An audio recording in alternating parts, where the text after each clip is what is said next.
Hey guys, it's Veronica and I'm back with another video, and this is gonna be like the first official content-y type video for 2020. I almost said 2019.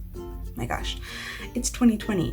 So I thought it would be a really good idea to go back through my 2019 goals and kind of do a review slash update on how I did on those goals, because I made goals, but I didn't really make plans for how to accomplish those goals. So I have a feeling that I won't have accomplished too many of them. So yeah, that's what we're gonna do. I have my laptop here because I made a blog post about my 2019 goals, which I will link down below. So if you're curious about that or you want to read it in a little bit more details, feel free to. And I'm just gonna scroll through and read off the goal and tell you if I really accomplished it or not. So let's get started. So in this blog post, I made two separate lists. One list called intentions, things that I felt that I couldn't really measure as like a SMART goal, and then a separate list of goals that were more specific and more like you can tell if you achieved it or not. So yeah, we're gonna start with the intentions. Number one says take more couple photos. So take more photos with my boyfriend, my fiance now, and I think I did accomplish this. We did a lot more like outings and date nights and stuff like that. We had a big anniversary, so yeah, we did take more couple photos. We're still not the type of couple that just like whips out the camera and like, hey, selfie time. Like, we don't do that. But if we're going to like a special event or we traveled somewhere special, then we will take photos. So I do think that we have accomplished this, and I have a lot more photos of us now than I did in the past. Number two, my intention number two was to seriously focus on my Korean studies. And I will say that I did this until I finished the TOEIC test. So leading up to the TOEIC test, I don't even know if I can say that I was like seriously focused. I was seriously focused, but I was not wise with my studying choices. So I just kind of like did it willy-nilly instead of like having a plan. And I took the TOEIC test. I got TOEIC level 3, which is better than a fail. So that's good. And after the TOEIC test was finished, I like completely dropped off. I stopped studying in 2019, and I'm only just barely getting back into studying in 2020. So I would say yes. I said that I wanted to take TOEIC 2, and I did. So I guess that's technically accomplished, but no. Also no. Number 3 was to not let my work drain me, because I would get really stressed about work. Before, in my previous school, I didn't really have co-teachers. Like, I wasn't alone in the classroom because the homeroom teachers would come, but I didn't have like one or two like go-to co-teachers that I could collaborate with and make plans with. Everything was on me, which has perks and disadvantages. The perk is that you're free in what you teach, and the disadvantage is that you're free in what you teach, and which means you have to do it all by yourself. So I would feel really stressed about lesson planning and that kind of stuff. And nowadays in my new school, I have 2 really on top of it co-teachers, which is great because there's a lot less pressure on me. But the downside of that is now that I feel kind of bored. So yeah, I don't feel like deeply stressed by work anymore, but I don't feel satisfied either because I'm just kind of bored. I don't do as much as I used to. I guess that's like a win because I'm not stressed anymore by work, but it's not really a good outcome. The next was make healthy choices. So stop eating poorly, go to the dentist, sit up straight, that kind of stuff. I'm gonna say fail on all accounts.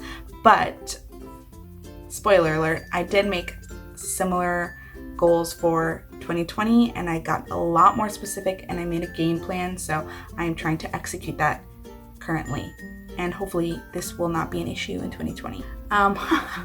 Number 5 was to create content consistently. So stop taking super long hiatuses from YouTube and Instagram and stuff like that. So fail. Also because I took huge long breaks from YouTube last year. Okay, all right, into the goals. Goal number 1, lose 10 kilograms. Fail. I'm the same weight that I was when I wrote that. Number 2 was to move apartments. That's accomplished because I did move. I don't know that it's like a great accomplishment. People move all the time, whether they want to or not. I did want to.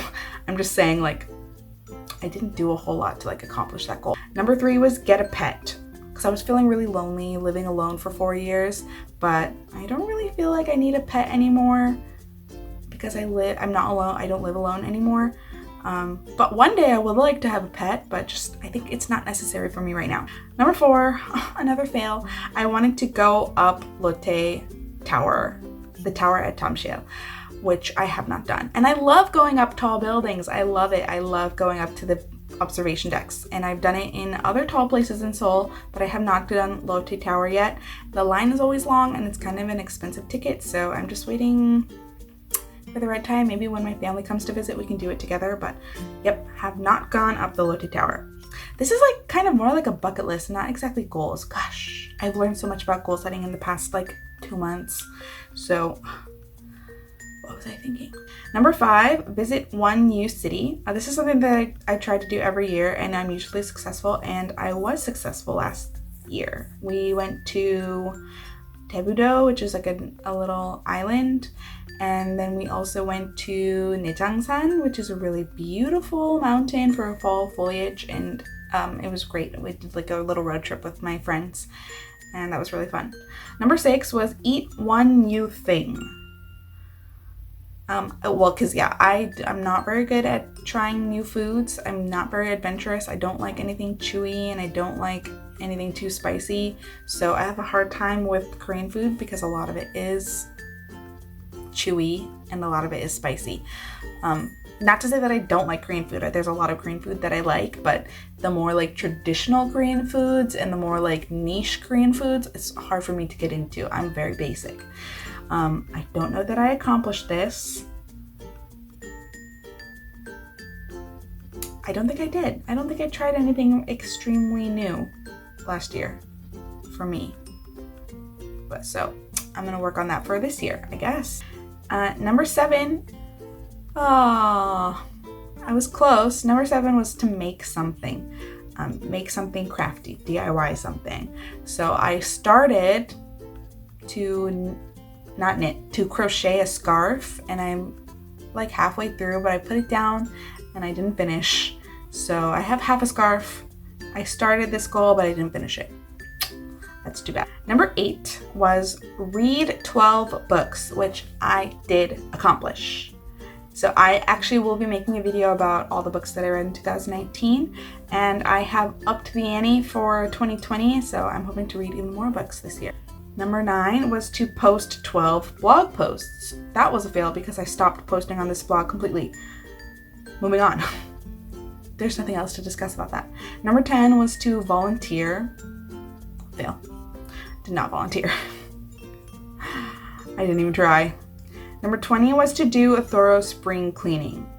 This goal kind of became defunct because I ended up moving. So in the process of moving, I ended up like cleaning out a lot of my stuff, like throwing tons of stuff away and organizing things, and also cleaning because somebody else would be moving into my house, so I had to clean. So I guess I kind of accomplished this, but not in the way that I intended to. Number 12, register to vote. Oh my gosh, at the time that I wrote this, I was 27 years old and I have never voted, and that is still true.